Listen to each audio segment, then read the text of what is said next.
Aujourd'hui, nous allons parler de la vérification d'arguments.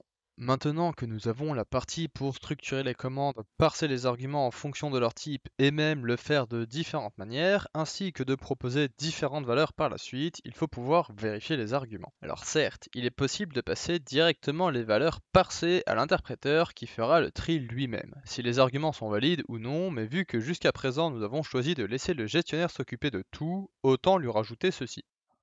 De cette manière, vous pourrez avoir une vérification supplémentaire qui se fera automatiquement. Cependant, bien que cela représente certains avantages, cela présente aussi quelques inconvénients. À commencer avec le plus basique, si vous ne faites pas attention, vous pouvez vous retrouver avec un argument qui ne pourra jamais être valide si vous avez une vérification et son contraire. En plus de cela, cela augmente la complexité de développement du gestionnaire, mais aussi de configuration pour l'utilisateur. En revanche, cela vous permettrait d'ajouter une vérification obligatoire pour l'argument du côté programmation. Pour faire plus simple, cela permettrait de configurer des options sur votre argument. Si vous demandez un nombre, au lieu de faire un type d'argument pour tous les types de nombres, vous pouvez vous contenter de faire un type générique, puis d'y appliquer les restrictions pour le code, si la valeur est limitée, et enfin autoriser l'ajout des contraintes supplémentaires de la part de l'administrateur. Prenons un petit exemple concret. Si vous avez une commande qui permet d'ajouter de la monnaie à un joueur, dans un premier temps, vous limitez l'accès à la commande à la modération pour éviter que cela soit l'anarchie. Puis le code limite le montant à des nombres entiers. Et enfin, l'administrateur limite la quantité pour éviter qu'un modérateur qui craque ou perde son compte abuse de la commande. Sur ce, j'espère que cette vidéo vous a plu. Si c'est le cas, n'hésitez pas à vous abonner.